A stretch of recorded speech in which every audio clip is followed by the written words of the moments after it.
സുഹൃത്തുക്കളെ, നമുക്ക് കേരള പോലീസിനെ പറ്റി കേരള പോലീസിൻ്റെ തലപ്പത്തിരുന്ന ആൾ തന്നെ ഒന്ന് പറയുന്നത് കേട്ടാലോ. ആൾ ചില്ലറക്കാരിയല്ല, സംസ്ഥാനത്തെ ആദ്യ IPS ഉദ്യോഗസ്ഥയായിരുന്നു. സംസ്ഥാനത്ത് DGP പദവിയിലെത്തുന്ന ആദ്യ IPS കാര്യമാണ്.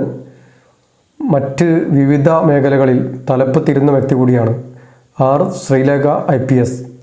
നമുക്ക് അവർ പറയുന്നത് കേട്ടുവരാം. ഞാനൊരു കേസിനകത്ത് ഒരു വനിതാ SIയെയും ഒരു SPയെയും കൂടെ പിടിച്ചിട്ടുണ്ട്.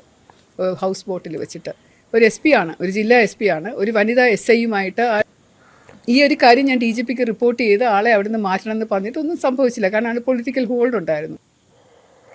ഇതാണ് കേരള പോലീസിൻ്റെ അവസ്ഥ. നമുക്ക് ചെറിയൊരു റിപ്പോർട്ടുണ്ട്, അതുകൂടെ ഒന്ന് കേട്ടുവരാം. പക്ഷേ വനിതാ SI വിളിച്ചിട്ട് ഞാൻ പറഞ്ഞു, കഷ്ടമല്ലേ ഇങ്ങനെ ചെയ്യുന്നത്, നിങ്ങളെങ്ങനെ ചെയ്യാമോ എന്ന് ചോദിച്ചപ്പോൾ സാർ ഞാൻ എന്ത്. എങ്ങനെയുണ്ട് കേരള പോലീസിൻ്റെ അവസ്ഥ?